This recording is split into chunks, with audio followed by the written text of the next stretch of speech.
அடச்சே! இப்படி ஒரு தொக்கு ரெசிபி இருக்கிறது தெரியாம என் ஹாஸ்டல் லைஃபே வேஸ்ட் பண்ணிட்டேன்னு தாங்க சொல்லணும். நல்ல சாதம், இட்லி, தோசை, சப்பாத்தின்னு எல்லாத்துக்கூடமே சூட் ஆகுற மாதிரியான சூப்பரான ஆனியன் தொக்கு ரெசிபி. இது செய்கிறது ரொம்ப சிம்பிள் தாங்க. ஆனியனை கழுவிட்டு ஸ்லைஸ் பண்ணி வச்சுக்கோங்க. ஒரு கடாயில் ஒரு ஸ்பூன் எண்ணெய் ஊற்றிட்டு கடுகு, ஜீரகம், வெந்தயம், 10, 15 காஞ்ச மிளகா, அப்புறம் தனியா சேர்த்துக்கோங்க. நான் மறந்துட்டேன், அப்புறம் சேர்த்துக்கிட்டேன். நல்லா வதக்கிட்டு பவுடர் பண்ணி வச்சுக்கோங்க. திரும்பவும் அதே கடாயில் எண்ணெய் விட்டு நல்லா ஸ்லைஸ் பண்ண ஆனியன்ஸ்லாம் போட்டுட்டு கொஞ்சமாக புளி சேர்த்து நல்லா கண்ணாடி பதம் வர வரைக்கும் வதக்கி அரைச்சி வச்சுக்கோங்க.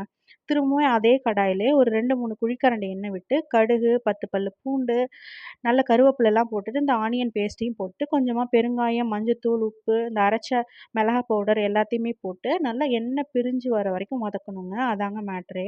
நல்லா அல்வா மாதிரி வருங்க. சூப்பரா இருக்கும். இது கூடவே நல்லா சூடான சாதம் போட்டுட்டு நெய்யோ இல்லை எண்ணெயோ விட்டு சாப்பிட்டா செம்ம டேஸ்ட்டாக இருக்கும். ட்ரை பண்ணி பாருங்க. ரெசிபி பிடிச்சுன்னா மறக்காம ஒரு லைக் பண்ணுங்க.